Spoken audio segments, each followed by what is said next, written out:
ലോക ഫുട്ബോളിൽ ഒരു പേര് ഹോസെ മറിഞ്ഞു. Real Madrid, Manchester United, Chelsea, Inter Milan, എവിടെ എത്തിയാലും ട്രോഫികൾ, റെക്കോർഡുകൾ, കഥകൾ.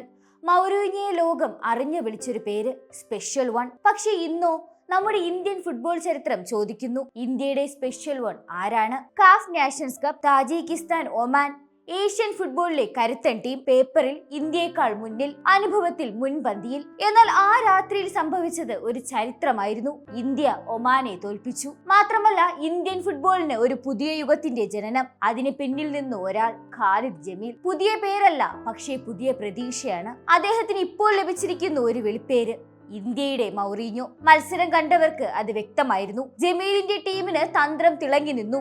ഒമാനെ പന്ത് കൈവശം വെക്കാൻ അനുവദിക്കാതെ ഉരുക്കുപോലെ പ്രതിരോധം. പെട്ടെന്ന് പൊട്ടിത്തെറിക്കുന്ന കൗണ്ടർ അറ്റാക്കുകൾ.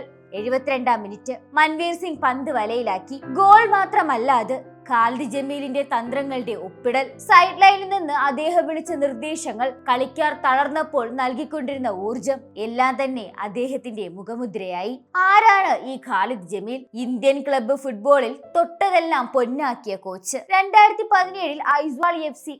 വലിയ താരങ്ങളില്ല, വലിയ പണമില്ല, പക്ഷേ ഐ ലീഗ് കിരീടം നേടി. ഒരു അവിശ്വസനീയമായ കഥ. പിന്നീട് നോർത്ത് ഈസ്റ്റ് യുണൈറ്റഡിന്റെ ISL പ്ലേ ഓഫ് വരെ നയിച്ചു. പരിമിതിക്കുള്ളിൽ നിന്ന് മികച്ച പ്രകടനം പുറത്തെടുക്കുന്ന കഴിവാണ് ജമീലിനെ വേറിട്ട് കാട്ടിയത്. വർഷങ്ങളോളം കേട്ടുവന്നത് ഈ വിദേശ പരിശീലകൻ മാത്രമേ ഇന്ത്യയെ ഉയർത്തുകയുള്ളൂ എന്നാണ്. പക്ഷേ ഒമാനെതിരായ വിജയം അതിന്റെ മറുപടിയായി. സ്വദേശീയ പരിശീലകനും ഇന്ത്യൻ ടീമിനെ മുന്നോട്ട് കൊണ്ടുപോകാം. ഇന്ന് ഇന്ത്യൻ ഫുട്ബോളിന്റെ മുന്നിൽ ഒരു ചോദ്യമുണ്ട്, ഇതാണോ നമ്മുടെ വഴിത്തിരിവ്? ഖാലിദ് ജമീലിന്റെ പേര് ഇനിയൊരു പ്രതീക്ഷയായി.